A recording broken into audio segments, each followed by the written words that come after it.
সোনার মুসলমান ভাইরা আমার, আল্লাহ রব্বুল আলামিন এই আল্লাহ তাআলা সাহাবাদের মধ্যে বিশেষ করে অনেক সাহাবার ক্ষেত্রেই জান্নাতের সার্টিফিকেট এসেছে। বিশেষ করে 10 জন আশারায়ে মুবাশশারা, 10 জন জান্নাতের সার্টিফিকেটধারী 10 জন সাহাবী। জোরে বলেন কয়জন? 10 জন। এই 10 জন সাহাবী দুনিয়াতে বেঁচে থাকা অবস্থায় জান্নাতের সার্টিফিকেট পেয়েছেন। জোরে কান সুবহানাল্লাহ। তার 1 নম্বরে সিদ্দিক আকবর হযরত আবু বকর রাদিয়াল্লাহু তাআলা আনহু। 1 নম্বরে কে? আবু বকর রাদিয়াল্লাহু তাআলা আনহু। 2 নম্বরে হযরত ওমর ফারুক রাদিয়াল্লাহু তাআলা আনহু। 3 নম্বরে হযরত ওসমান রাদিয়াল্লাহু তাআলা আনহু। 4 নম্বরে হযরত আলী রাদিয়াল্লাহু তাআলা আনহু। 5 নম্বরে হযরত আব্দুর রহমান ইবনে আউফ রাদিয়াল্লাহু তাআলা আনহু। 6 নম্বরে হযরত জুবাইর রাদিয়াল্লাহু তাআলা আনহু। 7 নম্বরে হযরত তালহা রাদিয়াল্লাহু তাআলা আনহু। 8 নম্বরে সাদ ইবনে ওয়াক্কাস রাদিয়াল্লাহু তাআলা আনহু। 9 নম্বরে আবু সাঈদ রাদিয়াল্লাহু তাআলা আনহু। 10 নম্বরে আবু উবাইদা রাদিয়াল্লাহু তাআলা আনহু। এই 10 জন সাহাবী আশআরায়ে মুবাশশিরা আল্লাহ রাসূল ঘোষণা করেছেন এরা জান্নাতের সার্টিফিকেট প্রাপ্ত। জোরে কান সুবহানাল্লাহ। সোনার মুসলমান ভাইরা আমার, 10 জন সাহাবী জান্নাতের সার্টিফিকেটধারী। এই 10 জন সাহাবী দুনিয়ার জমিনে থাকতেই জান্নাতের সার্টিফিকেট পেয়েছিলেন। হযরতে আমার আপনার নবীজি মদিনার মসজিদে নববী শরীফে নামাজ আদায় করলেন।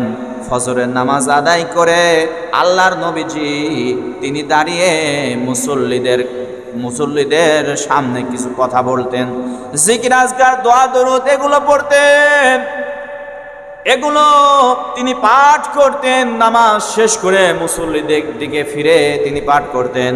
হযরত ওসমান রাদিয়াল্লাহু তাআলা আনহু 3 নম্বর সাহাবী হযরত ওসমান রাদিয়াল্লাহু তাআলা আনহু তিনি অভিযোগ দিলেন, ইয়া রাসূলুল্লাহ, ইয়া হাবিবাল্লাহ, আপনার একটা সাহাবী তিনি অপেক্ষা না করে নামাজ শেষ হওয়ার সঙ্গে সঙ্গে বাড়ির দিকে দৌড় দিয়ে চলে যায়। আমি 1 দিন দেখেছি কিছু বলি নাই, আমি 2 দিন দেখেছি কিছু বলি নাই, আমি 3 দিন এইভাবে দেখতে থাকলাম। সেই সাহাবীটা হচ্ছে আবু তালহা। নাম কি? আবু তালহা। এই রকম তিনি নামাজ শেষ করে একটা সময়ের জন্য তিনি বসে না, একটু সময়ের জন্য তিনি বসে না। নামাজ শেষ হওয়ার সঙ্গে সঙ্গে তিনি বাড়ির দিকে রওনা দেয়। এই অভিযোগ দেওয়ার পরে আমার আপনার নবীজি অভিযোগ পাওয়ার সঙ্গে সঙ্গে তিনি চিন্তা করলেন, ওসমান রাদিয়াল্লাহু তাআলা আনহু যে অভিযোগ দিয়েছেন তালহার বিষয়ে, এই অভিযোগ তিনি তদন্ত করার জন্য তালহার বাড়ির দিকে রওনা দিলেন। হযরতে তালহা রাদিয়াল্লাহু তাআলা আনহুর বাড়ির দিকে যখন আল্লাহ রাসূল গেলেন, হযরতে ওমর রাদিয়াল্লাহু তাআলা আনহু তার পিছনে ছিলেন। এবার নবীজি ডাক দিয়ে বললেন, ওমর, তুমি কি আমার সঙ্গে যাবে? এবার সাহাবীরা বললেন, ইয়া রাসূলুল্লাহ, ইয়া হাবিবাল্লাহ, আপনার সঙ্গে তো মনটা যেতে চাই, আপনি যদি আমাদেরকে নেন তাহলে অবশ্যই আমরাও তদন্তের সঙ্গী হব।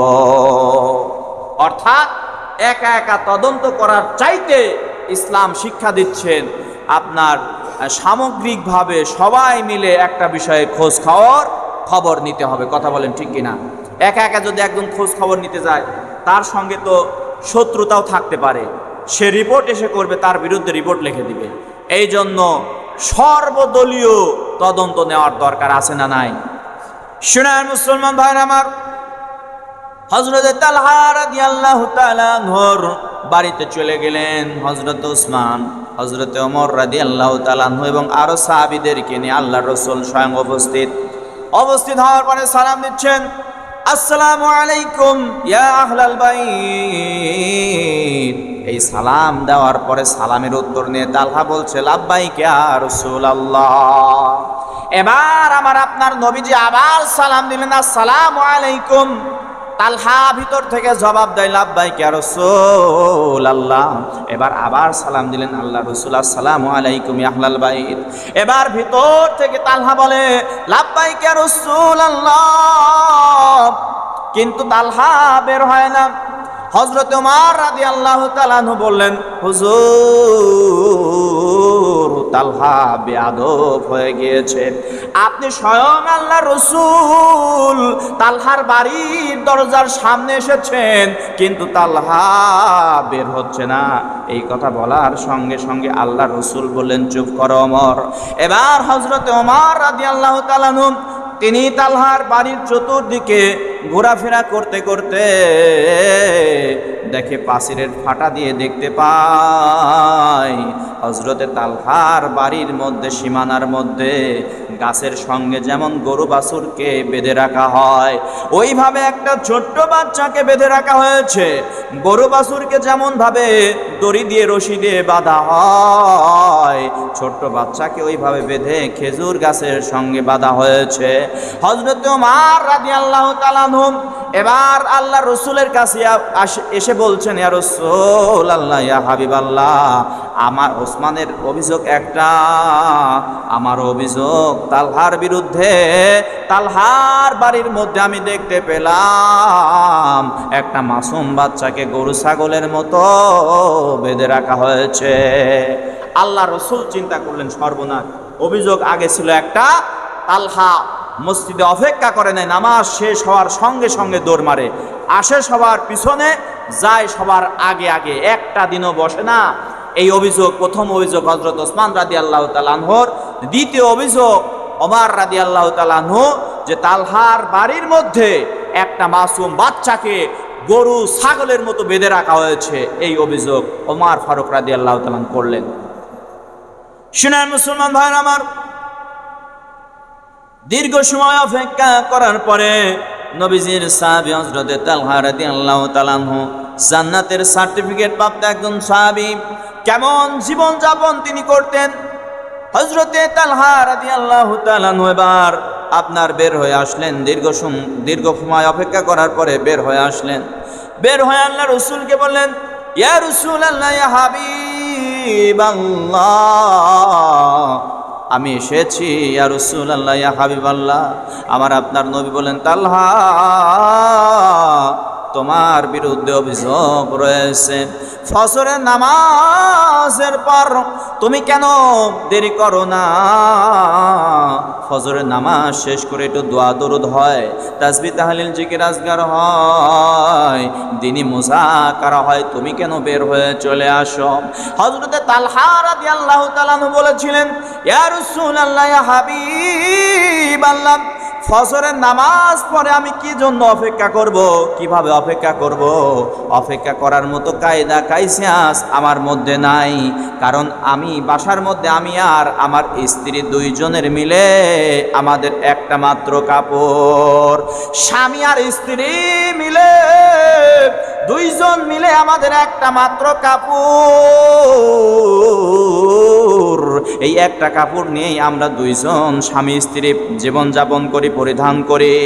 আমি যদি কাপড় পরে মসজিদে আসি, মসজিদে এসে আমি ফজরের নামাজ জামাতে আদায় করলাম, আদায় করার পর আমার মনটা চায় আপনার মুখের কথা শুনি রাসূল, 10টা মিনিট আপনার মুখের দিকে তাকায় থাকে আমার মনটা চায়। কিন্তু আমি যদি অপেক্ষা করি, অপেক্ষা করার কারণে সূর্য উদিত হয়ে যাবে, আমার স্ত্রী নামাজ আদায় করতে পারবে না। আমি বাসায় গিয়ে আমার এই কাপড় খুলে আমার স্ত্রীকে দেব, আমার স্ত্রী এই কাপড় পরিধান করে উপরে উঠে নামাজ আদায় করবে, আমি ওই সময় গর্তের মধ্যে লুকায়া থাকি। ইয়া রাসূলুল্লাহ, ইয়া হাবিবাল্লাহ, আমার স্বামী স্ত্রী দুইজনের মিলে একটা কমপ্লিট ড্রেস রয়েছে, এই কাপড় পরে আমি জামা পরে মসজিদে এসে নামাজ আদায় করে আমি আমার মনটা চায় আপনার মুখ দেখি, আপনার বয়ান একটু শ্রবণ করি, কিন্তু পারি না।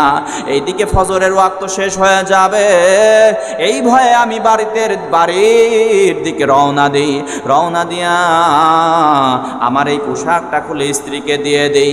আমি গর্তের মধ্যে বসে থাকি, আমার স্ত্রী পোশাকটা পরে আল্লাহর ফজরের ফরজ নামাজ আদায় করে। সুবহানাল্লাহ। এবার উসমান রাদিয়াল্লাহু তাআলা আনহু দুইটা চোখের পানি ফেলে কান্না করছে, হুজুর আমার ভুল হয়ে গেছে, আমি অপরাধী হয়ে গিয়েছি। তালহার দুইটা হাত ধরে বলছেন, তালহা আমি তদন্ত না করেই তোমার বিরুদ্ধে অভিযোগ নিয়ে এসেছিলাম, আমার ভুল হয়ে গিয়েছে, ভুল হয়ে গিয়েছে। তোমাদের পারিবারিক জীবন সম্পর্কে জানতাম না, তুমি যে এক পোশাক স্বামী আর স্ত্রী দুইজন ব্যবহার করো আমি জানতাম না, আমাকে মাফ করে দাও, ক্ষমা করে দাও। এবার দ্বিতীয় অভিযোগ হযরতে ওমর রাদিয়াল্লাহু তাআলা আনহু, তিনি ডাক দেয়া বলছেন, হুজুর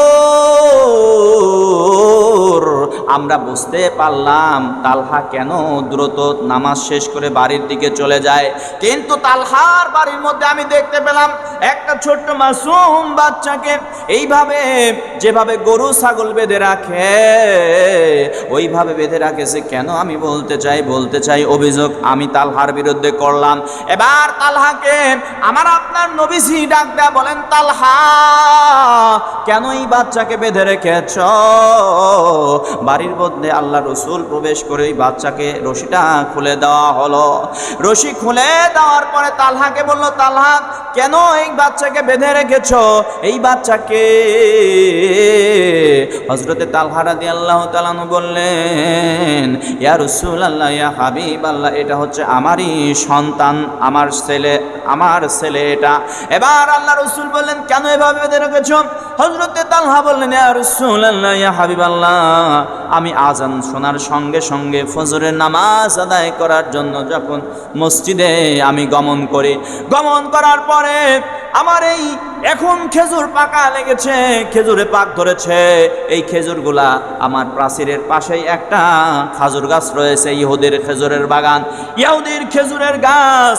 ওই খেজুরের গাছটা বাঁকা হয়ে আমার সীমানার মধ্যে চলে এসেছে, আর ওই ফজরের সময় খেজুরগুলো টপ টপ করে আমার সীমানার মধ্যে পড়ে, প্রাচীরের মধ্যে, আমার বাড়ির মধ্যে পড়ে। আমার এই সন্তান গিয়া খেজুর খায়। আমি বললাম এটা খাওয়া যাবে না, এটা হারাম করেছেন আল্লাহ তাআলা, এটা খাওয়া যাবে না, পরের জিনিস খাওয়া যাবে না, এটা ইহুদির খেজুর, এটা খাওয়া যাবে না। আমি ফজরের নামাজে যদি চলে যাই আর আমার সন্তান এই সুযোগে যদি ইহুদির গাছের খেজুর খায়, আমার সন্তান জাহান্নামের খোরাক যেন তার পেটের মধ্যে ঢোকায়া দিল। এই জন্য আমি নামাজে যাওয়ার পরে যাতে আমার সন্তান এই ইহুদির গাছের খেজুর না খায়, এই জন্য আমার সন্তানকে রশি দিয়া আমি বেঁধেছি, যাতে সকালের খেজুরগুলো যদি পরে ইহুদির খেজুর যাতে আমার সন্তান না খায়। সুবহানাল্লাহ। হযরত ওমর দুইটা চোখের পানি ফেলে কান্না করলেন আর বললেন, তালহা, ও ভাই তালহা, আমাদের ভুল হয়ে গিয়েছে, আমরা বুঝতে পারি নাই।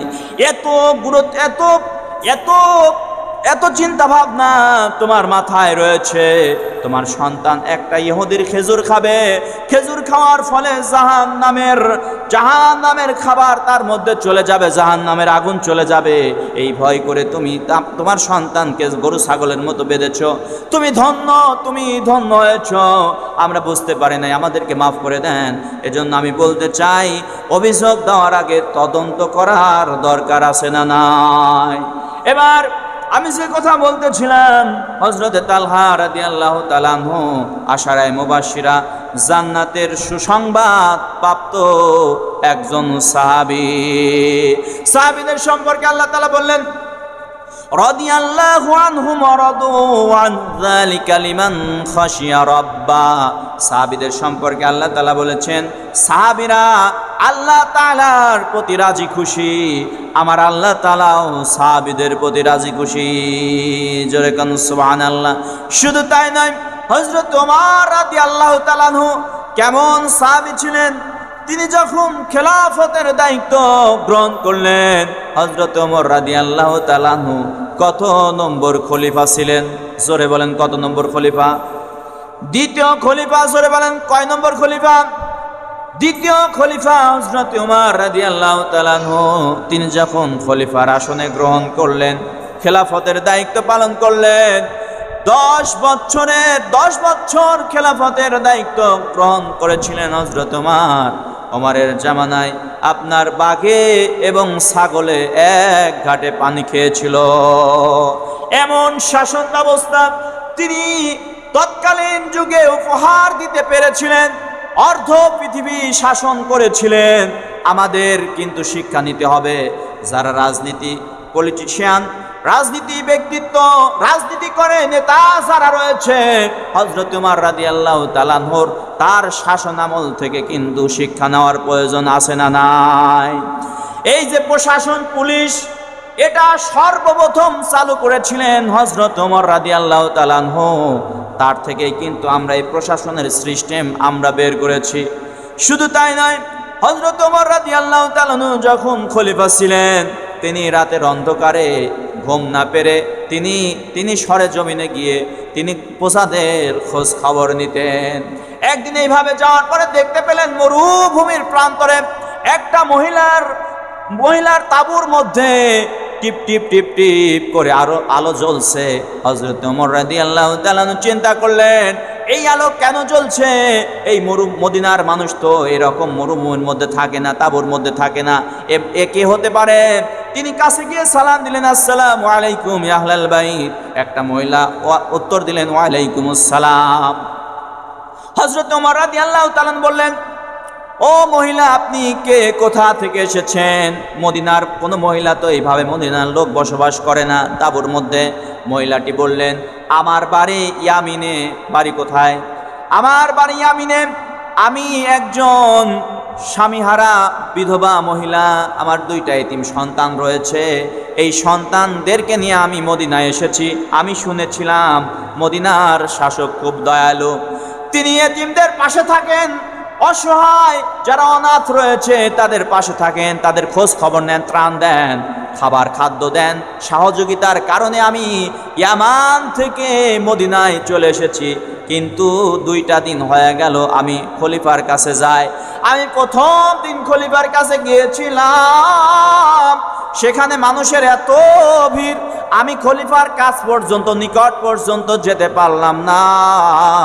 দ্বিতীয় দিন গেলাম, দ্বিতীয় দিনও ভিড়ের ঠেলায় আমি খলিফার কাছে যেতে পারলাম না।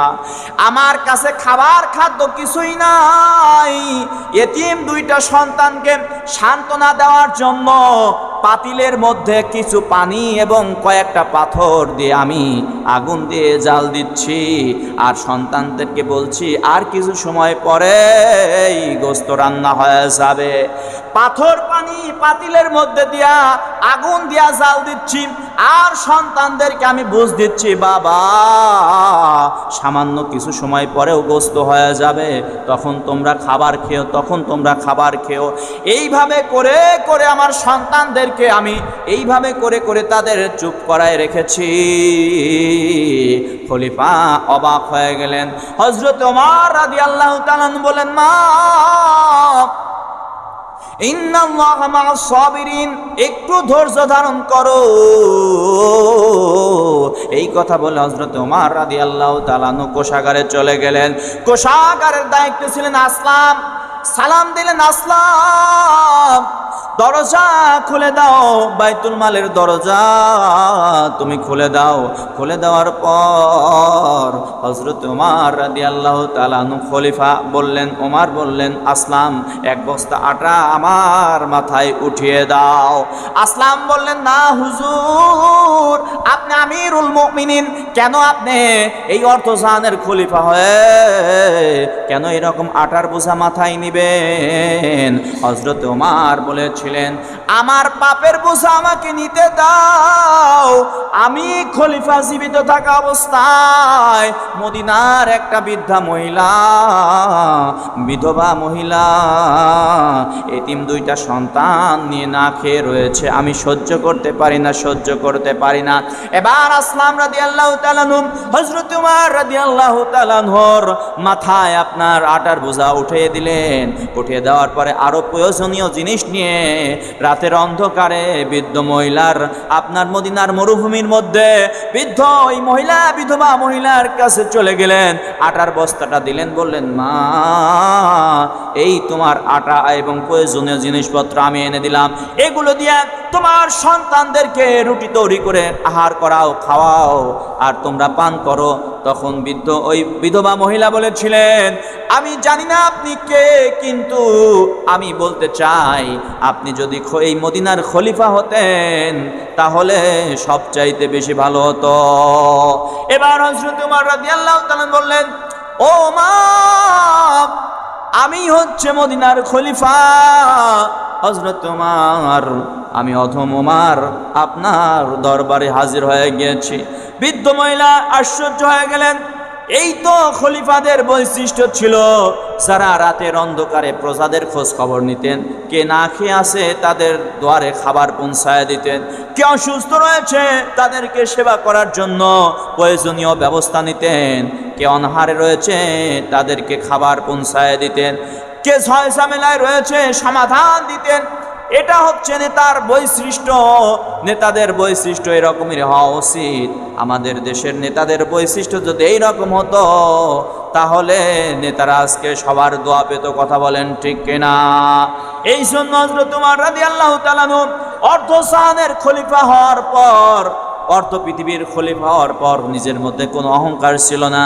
তার ভয়ে আপনার একটা বাঘ পর্যন্ত হিংস্র বাঘ সিংহ বকরিকে আক্রমণ করতেন না।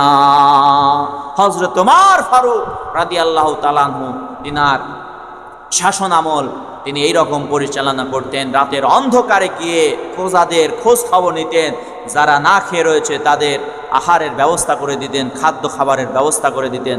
জোরে কোন সুবহানাল্লাহ। নেতা কাকে বলে? মুসলমান নেতা কাকে বলে? এজন্য হযরত ওমর রাদিয়াল্লাহু তাআলা আনহু উনি দ্বিতীয় নাম্বার জান্নাতের সার্টিফিকেটধারী লোক ছিলেন। তিনি খেলাফতের দায়িত্ব পালন করেছিলেন। হযরত ওসমান রাদিয়াল্লাহু তাআলা আনহু উনি 11 বছর 11 মাস খেলাফতের দায়িত্ব পালন করেছিলেন। হযরতে আলী কাররামাল্লাহু ওয়াজহাহু তিনি আল্লাহ রাসূল সাল্লাল্লাহু আলাইহি ওয়াসাল্লামের 2টা মেয়েকে বিবাহ করেছিলেন। রুকাইয়ার মৃত্যুর পরে উম্মে কুলসুম রাদিয়াল্লাহু তাআলা আনহার সঙ্গে বিবাহ হয়েছিলেন। এই জন্য বলা হয় যুন্নুরাইন, 2 জ্যোতির অধিকারী হযরত ওসমান রাদিয়াল্লাহু তাআলা আনহু।